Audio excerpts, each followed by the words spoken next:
नमस्कार मित्रों, जय श्री महाकाल। आज का वीडियो बहुत ही खास होने वाला है। मैं आप सभी से ये गुजारिश करूंगा कि आप सभी कृपया इन बातों को बहुत ही ध्यान से सुने। ये बात कुछ आज से लगभग 7-8 साल पहले की है। मैं अपने गुरु के संरक्षण में था और उस समय मैंने ध्यान योग की साधना आरंभ की थी। उस साधना के दौरान कई बार ऐसा होता था कि गहरे ध्यान में मैं चला जाता था और फिर मेरे गुरुदेव की सहायता से ही मैं वापस आ पाता था। इन दिनों मैंने ध्यान योग साधना से पहले श्री हनुमान जी की एक बहुत बड़ी साधना संपन्न की थी और उस साधना से मुझे श्री हनुमान जी की एक बहुत ही दुर्लभ और परम सिद्धि प्राप्त हुई थी। भगवान हनुमान जी की एक, आप कह सकते हैं, उन्हीं का सह शरीर अंश प्राप्त हुआ था। उस साधना से मुझे श्री हनुमान जी के एक रोमकूप की भी प्राप्ति हुई थी, जो कि मेरे गुरुदेव के उस निवास स्थान पर मैंने रखा हुआ है, जो कि आज एक गुप्त स्थान पर है। एक गुफा है, उसी के अंदर हमने श्री हनुमान जी के उन रोमकूपों को एक विशेष सामग्री में सुरक्षित करके रखा हुआ है। तो बात कुछ ऐसी आती है कि जब मैं ध्यान योग साधना कर रहा था तो उस समय मेरे गुरुदेव के द्वारा मुझे यह आदेश दिया गया कि तुम इस बार श्री हनुमान जी के उसी मंत्र का जप करोगे जिस मंत्र से तुम्हें सिद्धि प्राप्त हुई है। तो ध्यान करते करते मैंने श्री हनुमान जी के उसी मंत्र का मानसिक जप किया और अचानक से ही जप करते करते मेरे आँखों के सामने एक दिव्य प्रकाश प्रकट हुआ और अचानक से ही मैं एक ऐसे देवलोक में पहुंच गया जहां पर केवल बंदर ही बंदर थे। चारों तरफ बंदर ही दिखाई पड़ते थे और वहां पर मैं कई ऐसे संतों से मिला। देखिए, यहाँ पर ऐसा होता है, जो भी संत श्री हनुमान जी की जीवन भर आराधना करते हैं उन्हें श्री हनुमान जी के दिव्य लोक में स्थान प्राप्त होता है। और ये जो लोक था ये श्री हनुमान जी का ही था। आपने सुना होगा, भगवान विष्णु का वैष्णव लोक होता है जिसे वैकुंठ कहते हैं, ब्रह्मदेव का ब्रह्मलोक होता है और इंद्र देव का, देवराज इंद्र का स्वर्ग लोक होता है। इसी प्रकार श्री हनुमान जी को भी एक लोक प्राप्त है और जो भी साधु संत श्री हनुमान जी की उपासना करते हैं उन्हें उसी ही लोक में स्थान प्राप्त होता है। और जितने भी बंदर मुझे दिखाई देते थे उनमें से कुछ देवता कैटेगरी के भी थे, यानी कि उनकी शकल और सूरत बंदर के समान तो थी, लेकिन वे एक प्रकार से देवता थे। आप कह सकते हैं हनुमान जी के दूत थे। इस लोक में जब मैं गया तो एक रोचक बात, जो कि इस वीडियो में बहुत ही मुख्य है, मुझे एक जानकारी के विषय में मालूम पड़ा और वह जानकारी कुछ ऐसी थी कि जो श्री हनुमान जी का नाम है हनुमान, इन 4 अक्षरों से 4 विशेष जड़ी बूटियां होती हैं, यानी कि प्रत्येक अक्षर से एक जड़ी बूटी का नाम होता है और ऐसी ही 4 जड़ी बूटियां होती हैं। आज के समय यदि आप इस हनुमान नाम से 4 जड़ी बूटियों को ढूंढ निकालें, जो कि बहुत ही गुप्त होती हैं और बहुत ही प्राचीन जड़ी बूटियां हैं। मुझे इन जड़ी बूटियों के विषय में मालूम तो नहीं है, लेकिन इस ज्ञान के विषय में अवश्य ही मुझे मालूम है। तो मित्रों, ये जो हनुमान नाम से जो जड़ी बूटियां हैं, जो कि बहुत ही गुप्त और प्राचीन होती हैं, यदि आप इन जड़ी बूटियों को एक में मिलाकर, यानी आपस में मिलाकर एक रस तैयार करें, एक प्रकार से आयुर्वेदिक एक दवाई होती है जो कि रस स्वरूप में होती है, पानी की तरह दिखती है, और उसका यदि साधक पान करता है तो कहा जाता है ऐसे साधक को चीर यौवन के साथ अमरता भी प्राप्त होती है। यहाँ पर एक विशेष बात और है कि इस जड़ी बूटी का पान लगभग 1 साल तक इसकी एक विशेष क्रमबद्ध तरीके से साधना पद्धति के दौरान साधक को पीना होता है। जैसे मैंने उस जड़ी बूटी को कैसे भी करके हिमालय से या फिर किसी भी जंगल से ढूंढ कर मैंने निकाला और मैंने उन सभी जड़ी बूटियों को एक किया।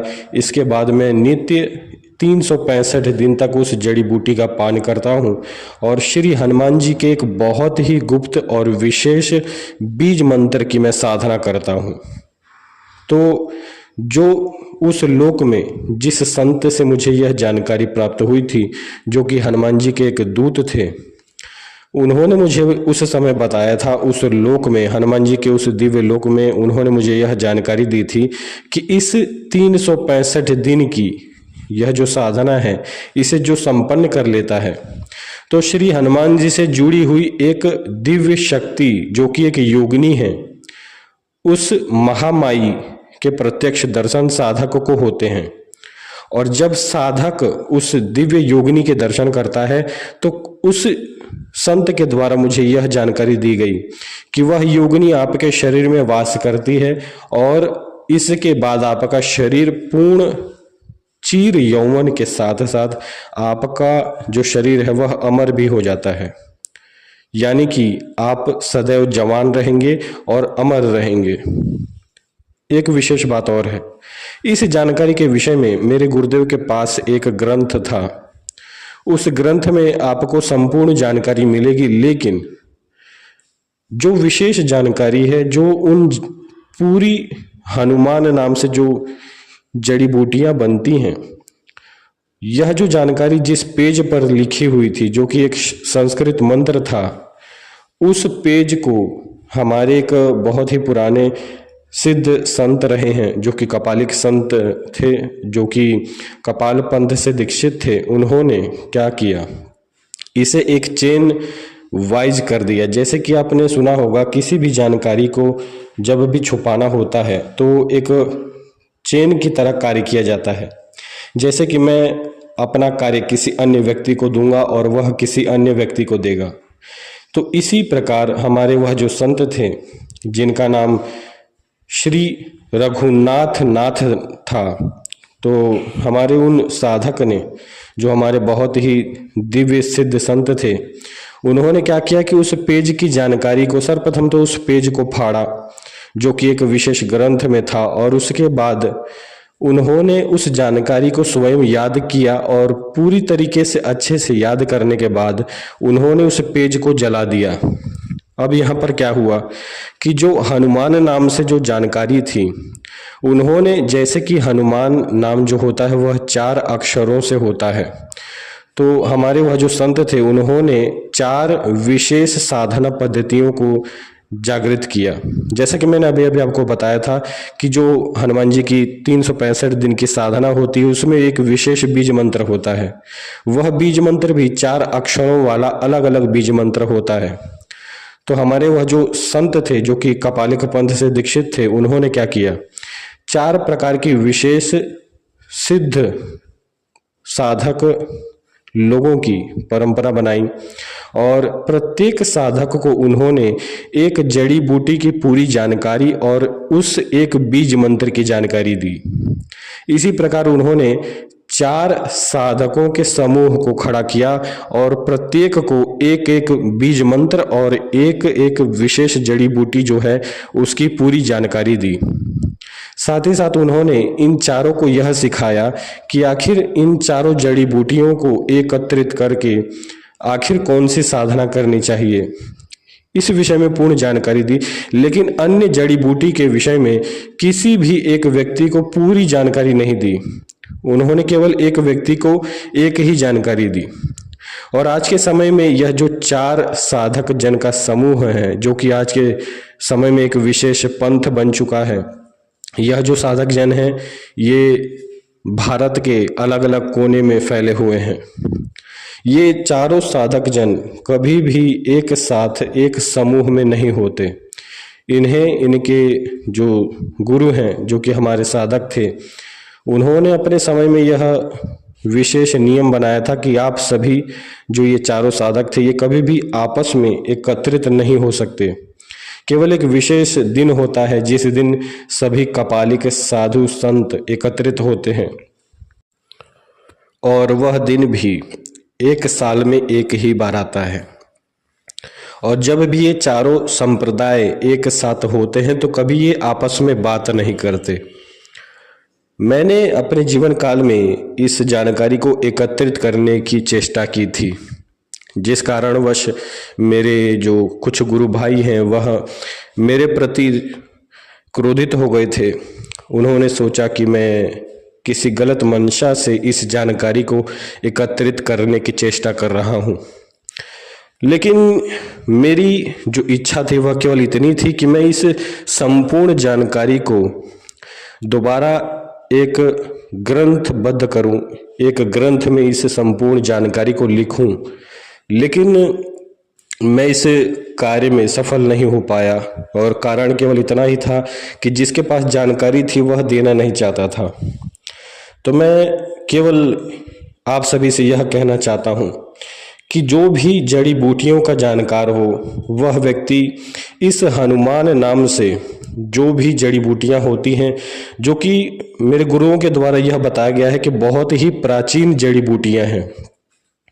कई बार ऐसा होता है कि जड़ी बूटी जो होती हैं उनमें कुछ नई नई जड़ी बूटियाँ भी आजकल मिलती हैं, लेकिन इस जो हनुमान नाम की जो जड़ी बूटियाँ हैं, ये चारों जड़ी बूटियाँ बहुत ही प्राचीन हैं। तो जिसे भी इस विषय में जानकारी हो वह मुझे से संपर्क करे और इस जानकारी को जब भी मैं एकत्रित करूँगा तो अवश्य ही एक ग्रंथ तैयार करूँगा और उस ग्रंथ को गुप्त रखा जाएगा। साथ ही में यह पूर्ण चेष्टा भी मैं स्वयं करूँगा कि इस साधना में मुझे सिद्धि प्राप्त हो। लेकिन यहाँ पर किसी भी प्रकार से कोई विशेषता प्राप्त करने के लिए या फिर स्वयं अमर होने के लिए कोई ऐसी मेरी चेष्टा नहीं है। मैं केवल एक साधना पद्धति जो कि लुप्त सी हो चुकी है उसे मैं दोबारा जीवित करना चाहता हूँ। तो जो भी साधक जन इस विषय में जानकारी रखता है वह कृपया इस विषय में शोध करे और यदि आपको सफलता प्राप्त हो तो उस विषय में अवश्य ही मुझे जानकारी दे। आज के लिए इतना ही। मुझे लगा आप सभी को इस विषय में भी अवश्य जानकारी देनी चाहिए। हाँ, हो सकता है आवाज़ की क्वालिटी थोड़ी ख़राब हो, लेकिन क्योंकि यह जो जानकारी है ये बताना विशेष था और मैं यह सोचता था कि कहीं ये लुप्त ना हो जाए और फिर कभी मौका मिले या फिर ना मिले इस जानकारी को रिकॉर्ड करने के लिए, तो इसलिए मैंने आज एक वीडियो रिकॉर्ड किया जो कि मैं चाहता था कि सभी को इस जानकारी के विषय में पूर्ण ज्ञान प्राप्त हो। तो यदि शिव ज्ञान साधना चैनल पर आप सभी नए हैं तो चैनल को सब्सक्राइब करें, वीडियो को ज़्यादा से ज़्यादा लाइक और शेयर करें ताकि इस जानकारी के विषय में सभी को मालूम पड़े और जो भी जानकार व्यक्ति है जिसे इस जड़ी बूटी के विषय में जानकारी है, ऐसा व्यक्ति मुझे संपर्क करके इस जानकारी के विषय में बता सकता है। जो ग्रंथ लिखा जाएगा अवश्य ही उस ग्रंथ में भी उस व्यक्ति को पूर्ण आदर दिया जाएगा, क्योंकि जो जानकारी है वह वही देंगे। तो आज के लिए इतना ही। आप सभी को जय श्री महाकाल और ज़्यादा से ज़्यादा आप सभी साधना करें, अपने जीवन को सफल बनाएं। आज के लिए इतना ही।